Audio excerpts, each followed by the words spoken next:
ओम श्री साईनाथाय नमः। श्री साई सच्चरित्र अध्याय 14। नांदेड़ के रतनजी वाड़िया, संत मोला साहेब, दक्षिणा मीमांसा, गणपत राव बोडस, श्रीमती तरखड़, दक्षिणा का मार्ग। श्री साई बाबा के वचनों द्वारा और कृपा द्वारा किस प्रकार असाध्य रोग भी निर्मूल हो गए, इसका वर्णन पिछले अध्याय में किया जा चुका है। अब बाबा ने किस प्रकार रतनजी वाड़िया को अनुग्रहित किया तथा किस प्रकार उन्हें पुत्र रतन की प्राप्ति हुई, इसका वर्णन इस अध्याय में होगा। इस संत की जीवनी सर्व प्रकार से प्राकृतिक और मधुर है। उनके अन्य कार्य भी जैसे भोजन, चलना फिरना तथा स्वाभाविक अमृतोपदेश बड़े ही मधुर हैं। वे आनंद के अवतार हैं। इस परमानंद का उन्होंने अपने भक्तों को भी रसास्वादन कराया और इसलिए उन्हें उनकी चिरस्मृति बनी रही। भिन्न भिन्न प्रकार के कर्म और कर्तव्यों की अनेक कथाएं भक्तों को उनके द्वारा प्राप्त हुई, जिससे वे सत्व मार्ग का अवलंबन कर सके। बाबा की सदैव यही इच्छा थी कि लोग संसार में सुखी जीवन व्यतीत करें और वे सदैव जागरूक रहकर अपने जीवन का परम लक्ष्य आत्मा अनुभूति या ईश्वर दर्शन अवश्य प्राप्त करें। पिछले जन्मों के शुभ कर्मों के फलस्वरूप ही यह ध्येय प्राप्त हुई है और उसकी सार्थकता तभी है जब उसकी सहायता से हम इस जीवन में भक्ति और मोक्ष प्राप्त कर सके। हमें अपने अंत और जीवन के लक्ष्य के हेतु सदैव सावधान तथा तत्पर रहना चाहिए। यदि तुम नित्य श्री साई की लीलाओं का श्रवण करोगे तो तुम्हें उनका सदैव दर्शन होता रहेगा। दिन रात उनका हृदय में स्मरण करते रहो। इस प्रकार आचरण करने से मन की चंचलता शीघ्र नष्ट हो जाएगी। यदि इसका निरंतर अभ्यास किया गया तो तुम्हें चैतन्य धन की अभिन्नता प्राप्त हो जाएगी। नांदेड़ के रतनजी वाड़िया। अब हम इस अध्याय की मूल कथा का वर्णन करते हैं। नांदेड़ निजाम रियासत में रतनजी शाहपुर जी वाड़िया नामक एक प्रसिद्ध व्यापारी रहते थे।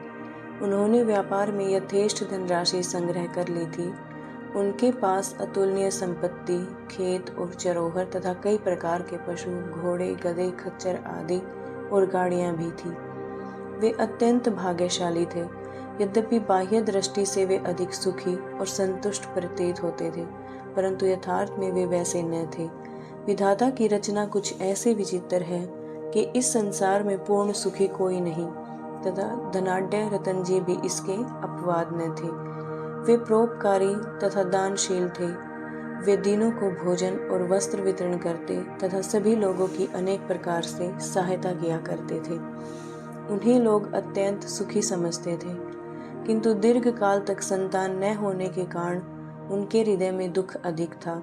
जिस प्रकार प्रेम तथा भक्ति रहित कीर्तन, वाद्य रहित संगीत, यज्ञोपवीत रहित ब्राह्मण, व्यावहारिक ज्ञान रहित कलाकार, पश्चाताप रहित तीर्थ यात्रा और कंठमाला रहित अलंकार उत्तम प्रतीत नहीं होते, उसी प्रकार संतान रहित गृहस्थ का घर भी सूना ही रहता है।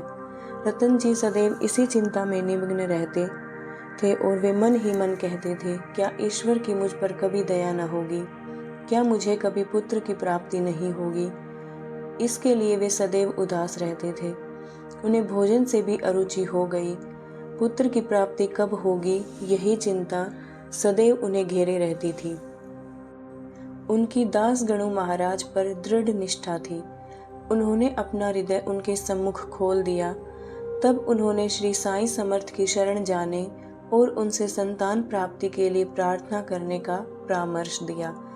रतन जी को भी यह विचार रुचिकर प्रतीत हुआ और उन्होंने शिरडी जाने का निश्चय किया। कुछ दिनों के उपरांत वे शिरडी आए और बाबा के दर्शन कर उनके चरणों पर गिरे। उन्होंने एक सुंदर हार बाबा को पहनाकर बहुत से फल फूल भेंट दिए।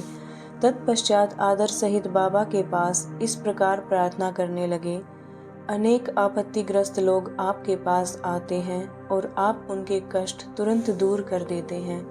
यही कीर्ति सुनकर मैं भी बड़ी आशा से आपके श्री चरणों में आया हूँ। मुझे बड़ा भरोसा हो गया है।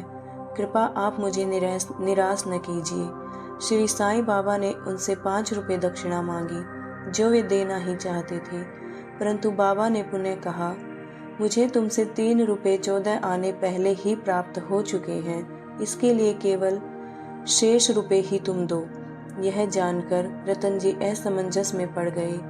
बाबा के कथन का अभिप्राय उनकी समझ में न आया। वे सोचने लगे कि यह शिरडी आने का तो मेरा प्रथम ही अवसर है और ये बड़े आश्चर्य की बात है कि उन्हें 3 रुपए 14 आने पहले ही प्राप्त हो चुके हैं। वे यह पहेली हल न कर सके। वे बाबा के चरणों के पास ही बैठे रहे तथा उन्हें दक्षिणा अर्पित कर दी। उन्होंने अपने आगमन का हेतु बतलाया और पुत्र प्राप्ति की प्रार्थना की। बाबा को दया आ गई।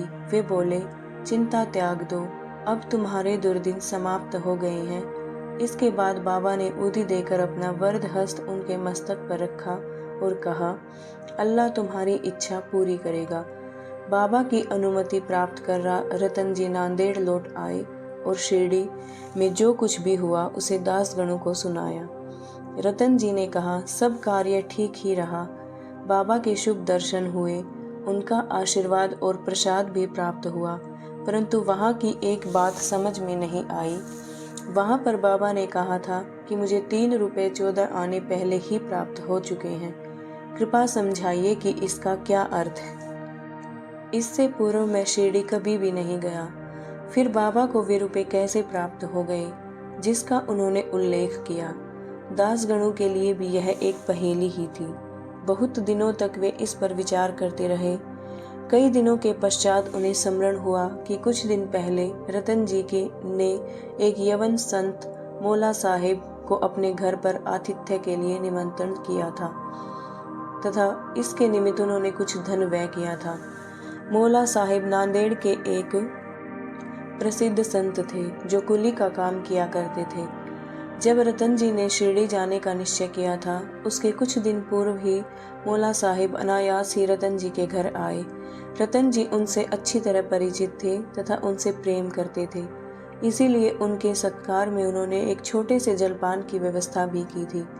दासगणों ने रतन जी से आतिथ्य के खर्च की सूची मांगी और यह जानकर सबको आश्चर्य हुआ कि खर्चा सिर्फ 3 रुपए 14 आने ही हुआ था, न इससे कम न इससे अधिक। सबको बाबा की त्रिकालज्ञता विदित हो गई। यद्यपि वे शिरडी में विराजमान थे, परंतु शिरडी के बाहर क्या हो रहा है इसका उन्हें पूरा पूरा ज्ञान था। यथार्थ में बाबा भूत भविष्य और वर्तमान के पूर्ण ज्ञाता और प्रत्येक आत्मा तथा हृदय के साथ संबंध थे। अन्यथा मौला साहिब के स्वागतार्थ खर्च की गई रकम बाबा को कैसे विदित हो सकती थी। रतन जी इस उत्तर से संतुष्ट हो गए और उनकी साईं चरणों में प्रगाढ़ प्रीति हो गई। उपयुक्त समय पर उनके यहाँ एक पुत्र का जन्म हुआ, जिससे उनके हर्ष का पारावार न रहा।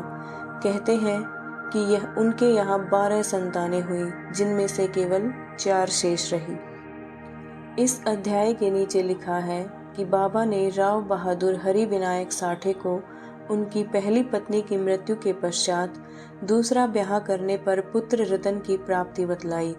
राव बहादुर साठे ने द्वितीय विवाह किया। प्रथम 2 कन्याएं हुई, जिससे वे बड़े निराश हुए, परंतु तृतीय बार पुत्र प्राप्त हुआ। इस तरह बाबा के वचन सत्य निकले और वे संतुष्ट हो गए। दक्षिणा मीमांसा। दक्षिणा के संबंध में कुछ अन्य बातों का निरूपण कर हम यह अध्याय समाप्त करेंगे। यह तो विदित ही है कि जो लोग बाबा के दर्शन को आते थे, उनसे बाबा दक्षिणा लिया करते थे। यहाँ किसी को भी शंका उत्पन्न हो सकती है कि जब बाबा फकीर और पूर्ण विरक्त थे, तो क्या उनका इस प्रकार दक्षिणा ग्रहण करना और कांचन को महत्व देना उचित था।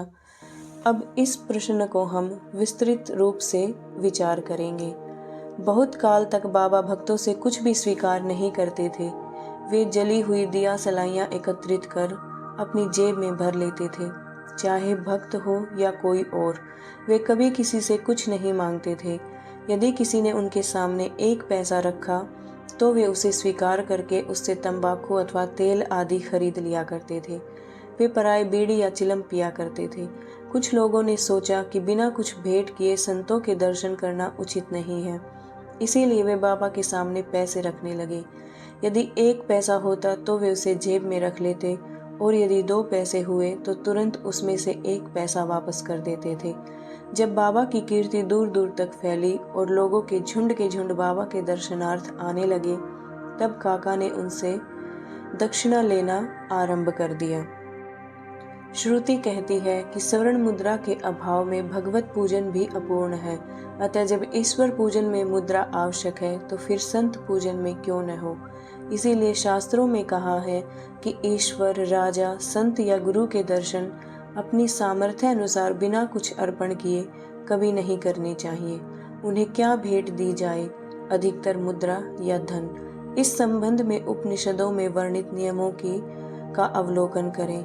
वृहदारण्यक उपनिषद में बताया गया है कि दक्ष प्रजापति ने देवता, मनुष्य और राक्षसों के सामने एक अक्षर द का उच्चारण किया। देवताओं ने इसका अर्थ लगाया कि उन्हें दम अर्थात आत्मनियंत्रण का अभ्यास करना चाहिए। मनुष्यों ने समझा कि उन्हें दान का अभ्यास करना चाहिए तथा राक्षसों ने सोचा कि हमें दया का अभ्यास करना चाहिए। मनुष्यों को दान की सलाह दी गई है। तैत्तिरीय उपनिषद में दान व अन्य सत्व गुणों को अभ्यास में लाने की बात कही गई है। दान के संबंध में लिखा है, विश्वास पूर्वक दान करो, उसके बिना दान व्यर्थ है। उदार हृदय तथा विनम्र बनकर आदर और सहानुभूति पूर्वक दान करो। भक्तों को कांचन त्याग का पाठ पढ़ाने तथा उनकी आसक्ति दूर करने और चित्त शुद्ध कराने के लिए ही बाबा सबसे दक्षिणा लिया करते थे। परंतु उनकी एक विशेषता भी थी। बाबा कहा करते थे कि जो कुछ भी मैं स्वीकार करता हूँ, मुझे उसका 100 गुना से अधिक वापस करना पड़ता है। इसके अनेक प्रमाण हैं। एक घटना श्री गणपतराव बोडस अपनी आत्मकथा में लिखते हैं कि बाबा के बार बार आग्रह करने पर उन्होंने अपने रुपयों की थैली उनके सामने उड़ेल दी। श्री बोडस लिखते हैं कि इसका परिणाम यह हुआ कि जीवन में उन्हें फिर कभी धन का अभाव न हुआ और प्रचुर मात्रा में लाभ ही होता रहा। इसका एक भिन्न अर्थ भी है। अनेकों बार बाबा ने किसी प्रकार की दक्षिणा स्वीकार भी नहीं की। इसके 2 उदाहरण हैं। बाबा ने प्रोफेसर सी के नारके से 25 रुपये दक्षिणा मांगी। वे प्रत्युत्तर में बोले कि मेरे पास तो 1 पाई भी नहीं है। तब बाबा ने कहा कि मैं जानता हूँ तुम्हारे पास कोई द्रव्य नहीं है, परंतु तुम योग वशिष्ठ का अध्ययन तो किया करते हो, उससे ही दक्षिणा दो। यहाँ दक्षिणा का अर्थ है पुस्तक से शिक्षा ग्रहण कर हृदयगम करना और बाबा का निवास, जो कि बाबा का निवास स्थान है। एक दूसरी घटना में उन्होंने एक महिला श्रीमती R.A. तरखड़ से 6 रुपये दक्षिणा मांगी। महिला बहुत दुखी हुई क्योंकि उनके पास देने को कुछ भी न था। उनके पति ने उन्हें समझाया कि बाबा का अर्थ षड रिपुओं से है, जिन्हें बाबा को समर्पित कर देना चाहिए। बाबा इस अर्थ से सहमत हो गए। यह ध्यान देने योग्य बात है कि बाबा के पास दक्षिणा के रूप में बहुत सा द्रव्य एकत्रित हो जाया करता था। सब द्रव्य वे उसी दिन व्यय कर देते और दूसरे दिन फिर सदैव की भांति निर्धन बन जाते थे। जब उन्होंने महासमाधि ली तो 20 वर्ष तक हजारों रुपया दक्षिणा में मिलने के पश्चात भी उनके पास स्वल्प राशि ही शेष थी। संक्षेप में दक्षिणा लेने का मुख्य ध्येय तो भक्तों को केवल शुद्धिकरण का पाठ ही सिखाना था। दक्षिणा का मर्म। ठाणे के श्री B.V. देव सेवानिवृत्त प्रांत मामलेदार, जो बाबा के परम भक्त थे, ने इस विषय पर एक लेख श्री साईं लीला पत्रिका भाग 7 पृष्ठ 623 अन्य विषयों सहित प्रकाशित किया है, जो निम्न प्रकार है। बाबा प्रत्येक से दक्षिणा नहीं लेते थे। यदि बाबा के बिना मांगे किसी ने दक्षिणा भेंट की तो वे कभी कभी स्वीकार कर लेते और कभी अस्वीकार भी कर देते थे। वे केवल भक्तों से ही कुछ मांग करते थे। उन्होंने उन लोगों से कभी कुछ नहीं मांगा जो सोचते थे कि बाबा के मांगने पर ही दक्षिणा देंगे।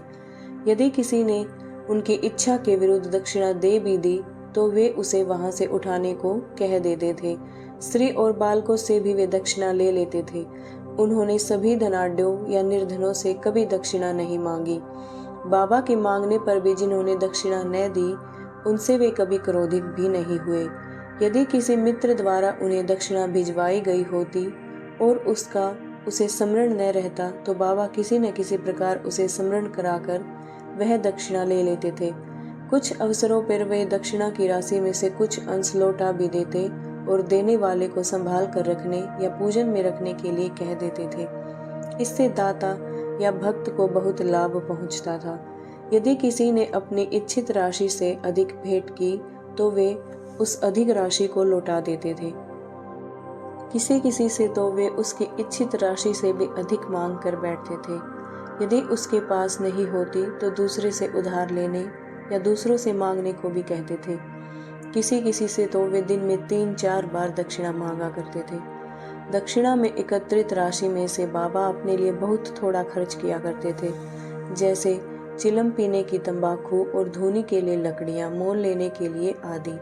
शेष अन्य व्यक्तियों को विभिन्न राशियों में से भिक्षा स्वरूप दे देते थे। शिरडी संस्थान की समस्त सामग्रियां राधा कृष्णा माई की प्रेरणा से ही धनी भक्तों ने एकत्रित की थी। अधिक मूल्य वाले पदार्थ लाने वालों से बाबा अति क्रोधित हो जाते और अपशब्द कहने लगते थे। उन्होंने श्री नाना साहिब चांदोरकर से कहा कि मेरी संपत्ति केवल एक कौपीन और टमरेल है।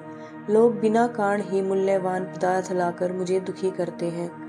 कामिनी और कांचन मार्ग में 2 मुख्य बाधाएं हैं और बाबा ने इसके लिए 2 पाठशालाएं खोली थी। यथा दक्षिणा ग्रहण करना और राधा कृष्णा माई के यहाँ भेजना, इस बात की परीक्षा करने के लिए कि क्या उनके भक्तों ने इस आसक्तियों से छुटकारा पा लिया है या नहीं।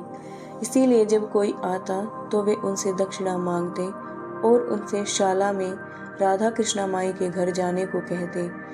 यदि वे इन परीक्षाओं में उत्तीर्ण हो गए, अर्थात यह सिद्ध हुआ कि वे कामिनी और कांचन की आसक्ति से विरक्त हैं, तो बाबा की कृपा और आशीर्वाद से उनकी आध्यात्मिक उन्नति निश्चित ही हो जाती थी। श्री देव ने गीता और उपनिषद से घटनाएं उद्धृत की हैं कि किसी तीर्थ स्थान में किसी पूज्य संत को दिया हुआ दान दाता को बहुत अधिक कल्याणकारी होता है।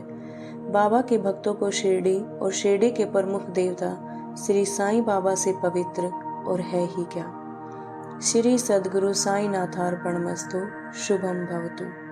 ओम श्री साईनाथाय नमः।